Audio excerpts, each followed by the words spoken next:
Suitability হচ্ছে যাদের criminal offence থাকবে না আসলে। মা ইংলিশ না জানার কারণে বাচ্চা is fully disable. Basic English তো তার জানতেই হবে, সে যদি চলাফেরা করতে হয়। এবং নতুন রুল আপনারা করতে পারেন, তাইলে প্রসপেক্টিভ এফেক্ট দেন, তাইলে মানুষ যারা এই রুল মেনে আসবে। কিছু ব্যারিস্টার সলিসিটার এমন ভাবে মানুষের ভিতরে ডর ঢুকাচ্ছে যে মানুষ মনে হয় সুইসাইড করতে হবে। This is not right. যাদের কাছে শুনছি they explain that procedure. I believe ageing পপুলেশনকে কে দেখবে এই দেশে? ইমিগ্রেন্ট পিপলের ডিমান্ড আছে। এইখানে একটা রুলস হবে আর সুপ্রিম কোর্টে যাবে না, আর জুডিশিয়াল রিভিউ হবে না। প্রথমে আপনার কাছে জানতে চাই যে নতুন যেটা 12 তারিখের ভিতরে কনসালটেশন, কি চেঞ্জ আসতেছে প্রপোজড চেঞ্জেস? আসলে তারা কিছু কনসালটেশন আছে, কিছু কনসালটেশনের বাইরে আছে। বাইরের মধ্যে রয়েছে হচ্ছে 3টা তারা ক্যাটাগরি করছে, যেটা আউট অফ কনসালটেশন, এটা কনসালটেশনের না।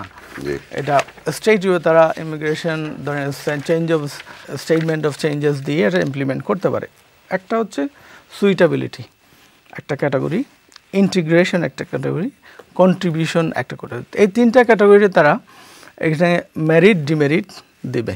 একটা বেস লাইন করা হয়েছে, তার উপরে যে ডিউরেশন অফ আইএলআর পিরিয়ড যেটা দেওয়া হয়েছে ওখান থেকে কিছু কনসেশন হবে, কন্ট্রিবিউশন, এবং এই 3 ক্যাটাগরিতে যদি কম বেশি হয়। First one suitability. হ্যাঁ, সুইটেবিলিটি একটু বুঝিয়ে বলেন। সুইটেবিলিটি হচ্ছে যে এদেশে সুইটেবিলিটি হচ্ছে যাদের ক্রিমিনাল অফেন্স থাকবে না আসলে, ওটাই মেইন। যাদের কোনো ক্রিমিনাল অফেন্স থাকবে তারা এখানে সেটেল হতে পারবে না, number 1। Number 2 integration.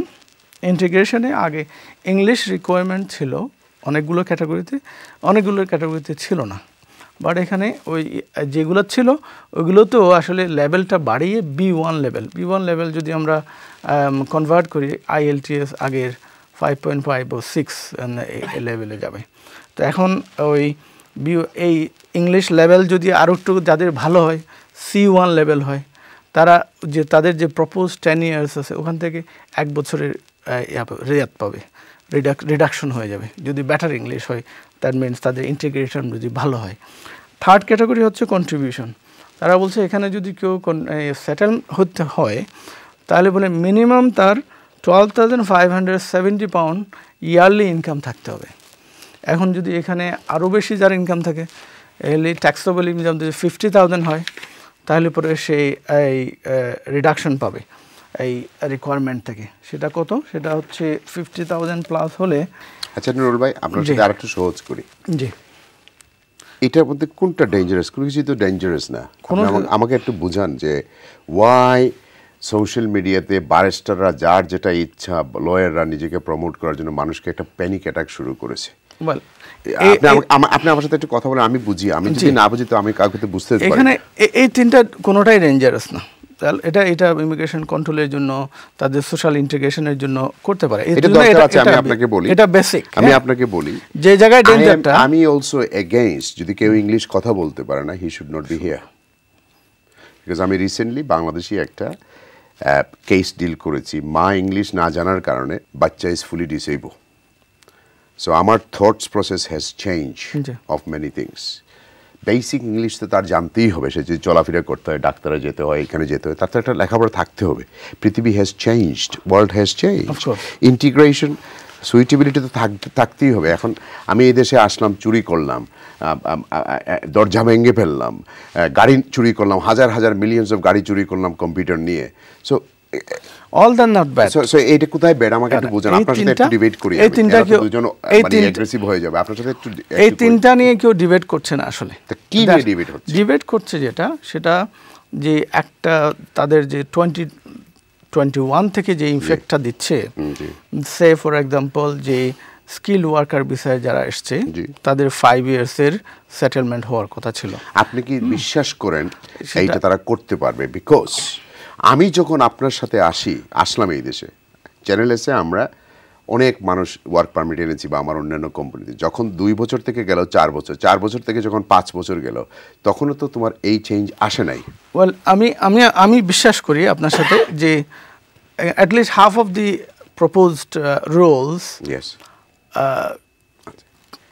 Will not go through. Thank you. Because মানুষকে এটা যদি আমরা বেসিক ডিসক্রিমিনেশনের সাথে কন্ট্রাডিক্ট করে। একজন ব্যারিস্টার যদি সোশ্যাল মিডিয়াতে গিয়ে বলে যে আপনাদের তো সবার অবস্থা খারাপ হয়ে গেল, মানুষ তো মেন্টালি কারণ একটা আপনি কিভাবে, এই দেশে জুডিশিয়াল রিভিউ আছে, এই দেশে হাইকোর্ট আছে, সুপ্রিম কোর্ট আছে, আমি তাকে আনলাম যে 5 বছরের ওয়াদা করে তাকে, এই দেশে তো আমি এটা আমার জীবনেও দেখি নাই, আমার লাইফে তো আমি দেখি না এটা বস। আনলাইকলি যে আপনার লয়ের যদি রেট্রোস্পেক্টিভ ইফেক্ট দেয় তাহলে সেটা এই যে মানুষগুলোর প্রতি ডিসক্রিমিনেশন হবে। এবং নতুন রুল আপনারা করতে পারেন, তাহলে প্রসপেক্টিভ ইফেক্ট দেন, তাহলে মানুষ যারা এই রুল মেনে আসবে, যারা পছন্দ হবে না হবে আসবে। আমরা কি বাট যেটা তারা চেঞ্জ এখানে করতে পারে, যেখানে হিস্ট্রিক্যালি আমাদের এই আপনার যে ক্লিপ দেখেছেন ওখানে বলা হয়েছে অনেকগুলো বিষয় আছে যেগুলা আমরা মনে করেছিলাম যে চেঞ্জ সম্ভব না। ইনিশিয়ালি ধরেন স্পাউস এন্ট্রি ক্লিয়ারেন্সের ক্ষেত্রে ইনকাম রিকোয়ারমেন্ট ছিল 12,000 সামথিং, এটাকে বেড়াইয়ে প্রথমে করা হয়েছিল 18,600। তখন অনেকে আমরা মনে করেছিলাম যে ইটস ইম্পসিবল, এটা তো অ্যাভারেজ হাউস হোল্ড ইনকামের বেশি চলে যাচ্ছে। আমার মনে হচ্ছে যে আমি ব্রিটিশ সরকারের পক্ষে কথা বলতেছি, কিন্তু আমি বলি ইনকাম বাড়ছে, অসুবিধাটা কোথায়? আমরা আগে কোভিডের আগ পর্যন্ত লেবারদের বেতন ছিল 70 টাকা, 50 থেকে 70 টাকা। এখন সেই লেবারকে আমার দিতে হয় 120 টাকা। আমি যদি কোনো ইলেকট্রিশিয়ান কাজে আনি আমার 250 টাকা দিনে দিতে হয়। সো আমি তো দিচ্ছি, গড়ের দাম বেড়ে গেছে ডাবল রেন্ট। গণনা মতে দেখা যাচ্ছে যে মানুষের 80% অফ ইনকাম বাড়ি ভাড়াতে চলে যায়। সো তার তো ইনকাম লাগবে, বেতন লাগবে, এটা সমস্যাটা কোথায়? ইনকাম লাগবে, it doesn't guarantee my income. ইনকামটা তো আমাকে করতে হবে। Some profession they are earning, but আমার যে ইমিগ্রেন্টরা আসতেছে এটা আসলে ফার্স্ট ইন্টিগ্রেশন, আমি পা দিয়ে যে ওই লেভেলের ওই ডিগ্রি ইনকাম করতে পারবো ডাজন্ট গ্যারান্টি। অ্যাটলিস্ট আমরা যেটা চাচ্ছি যে অ্যাভারেজ লো ইনকাম মিনিমাম ওয়েজেসের ইনকাম যতটুকু কভার করে that is reasonable. However what they are proposing in skill worker visa or the spouse entry clearance visa, that is above the average household income of the UK citizen. So that's where we are concerned, and this discrimination concern is coming from. আমি আপনাকে বলি, আমরা এরকম অনেক immigration policy দেখছি বিলাতে হইছে political বাইটের জন্য। আমাদের যখন পয়সার দরকার আমরা স্টুডেন্ট নিয়ে আসি 1 মিলিয়ন, এদের ইংলিশ সার্টিফিকেটও দেখি না কি পড়াশোনা করছেন, because it's about money making. Okay, নিয়ে আসলাম ব্যাঙ্গের ছাতার মতো ইস্ট লন্ডন সব প্রফেসর, সবাই কলেজের মালিক। আমার চ্যানেলে স্টাফরা গিয়ে করে ফেলছে সবাই, কেউ 3 মিলিয়ন, কেউ 5 মিলিয়ন বানাইছে।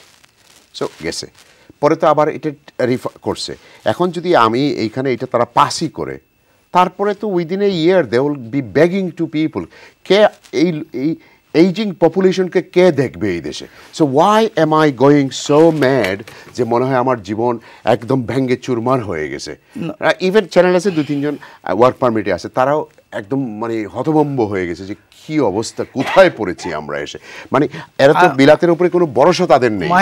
আমি বলি, আপনি কি মনে করেন যে এইখানে একটা রুলস হবে আর সুপ্রিম কোর্টে যাবে না আর জুডিশিয়াল রিভিউ হবে না, যে সে আসছে 21-এ আর 5 বছর আগে যখন সে ছিল, my lord this was the policy, that's the whole hope I came to this country, now this is going to be tear into pieces in this country by the জাজেস। Well, politician is not above the judges, remember. I'm with you partly. However, concern তো মানুষের থাকবেই। যদি আমি আপনাদের মধ্যে কিছু solicitor, আমি তো এই প্রোগ্রাম করার কারণ হচ্ছে কিছু ব্যারিস্টার সলিসিটার এমন ভাবে মানুষের ভিতরে ডর ঢুকাচ্ছে যে মানুষ মনে হয় সুইসাইড করতে হবে। This is not right. না, we should not blame any lawyer for that. আমি এটাকে এজ এ লয়ার এটা ফেয়ার মনে করি না। যখন একটা ল প্রপোজ করবে লয়ার, এটা মানুষের কাছে এক্সপ্লেইন করার চেষ্টা করবে। আপনার বলতে হবে it is proposed, it still have to go to parliament, it still have to be voting, still have to go to scrutinies, still have to go to House of Lords. Many things left. আমি যাদের কথা শুনছি, আমি সব লয়ারের কথা শুনছি না, but যাদের কাছে শুনছি they explain that procedure, I believe. So কেউ যদি না বলে প্যানিক সৃষ্টি করার চেষ্টা, দ্যাটস ব্যাড, এটা হবে না। হাউএভার আমি যাদেরকে ফলো করছি, লয়ার্স যারা ক্লিপ করেছেন তারা আমি মনে করি সেটা কভার করেছেন।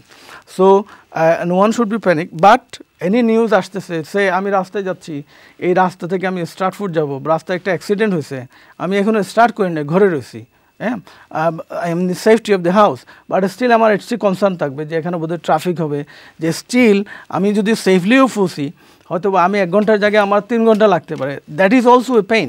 মেন্টাল যে অ্যাগোনিস দ্যাটস মানুষ সাফার করে, আলটিমেট রেজাল্ট কী হবে এন্ড অফ দি ডে এটা ডিফারেন্ট থিং। এই জন্য আমি মনে করি মানুষের ওয়েল প্রিপেয়ার্ড হওয়া, আমরা আগে থেকেই যেটা বলে আসছি যে আমি একজন বলল খালি বাংলাদেশে বা অন্য অন্য ইমিগ্রেন্ট কান্ট্রি ফর অরিজিনে তার একটা লাইফ আছে। ইমিগ্রেন্ট ইজ নট ইমিগ্রেন্ট, আমরা যে এখানে একদম এন্ট্রি লেভেলে থেকে শুরু করছি, এই লোকটা হয়তো দেশে একটা সেটেল লাইফ, তার ফ্যামিলি এভরিথিং ছেড়ে দিয়ে আসতেছে। সো মানুষ যাতে এটা ক্যালকুলেট করে যে তার এই যে জবটার জন্য ইমিগ্রেশনের জন্য মানুষকে এই প্রিপেয়ার করে আসে, সেটা জরুরি, এটার অ্যাওয়ারনেস দরকার। আর যারা এসে গেছেন, লাইক আপনি রাইটলি বলেছেন, ব্রিটিশ সরকার ইজ কমপ্লিটলি অনেক রিল্যাক্স এই ক্ষেত্রে। তাদের ইমিগ্রেশন পলিসি যারা প্রডিউস করেন, যারা ডিটারমাইন করেন, আমি তাদের সম্পর্কে ডাউট করি তাদের skill, because they are not consistent at all. They do not look Nigel ফেরাজের যদি রেটিং বাড়ে তারা এসে একটা করে, নাইজেল ফেরাজ যদি কিছু করে, but let him become a prime minister for a change. But এটা হলো কি, আমি as if trying to hold the water in my hand, আমি এখানে যে ছিদ্র আছে ওখান দিয়ে তো পানি যাইব কি, বিকজ এটার ডিমান্ডটা আছে, ইমিগ্রেন্ট পিপলের ডিমান্ড আছে, you can't stop that. Nurul ভাই, আমি জানি না আপনি কবে বিলাস আসছেন, আমরা 80s এর দিকে যে রেসিজম দেখেছি, no dogs, no Indian, no কুত্তা, হ্যাঁ, আমরা স্কুলে গেলে কালোদের মায়ের খাইছি, আমরা বাইরে গেলে সাদাদের মায়ের খাইছি। রেসিজম প্রত্যেক দেশে আছে, আমরা সিলেটি নন সিলেটি রেসিজমের অভাব নেই। বিলাতে তো রেসিজম থাকবেই, ইনস্টিটিউশনাল থাকবে, বাট আমাদেরও তো অনেক দোষ আছে। আমরা তো এখানে ইসলাম প্রচার করতে আসি নাই, রাস্তা বন্ধ করে নামাজ পড়ব, আমরা মুখোশ লাগিয়ে করব। So there are some policy need to be change my friend. এখন সে যদি কথা বলে রাজ সাহেব, আপনারা সবাই তার উপরে খেপে যাবেন, আমি বললাম আপনাকে। So we are in Britain, it protect us with law.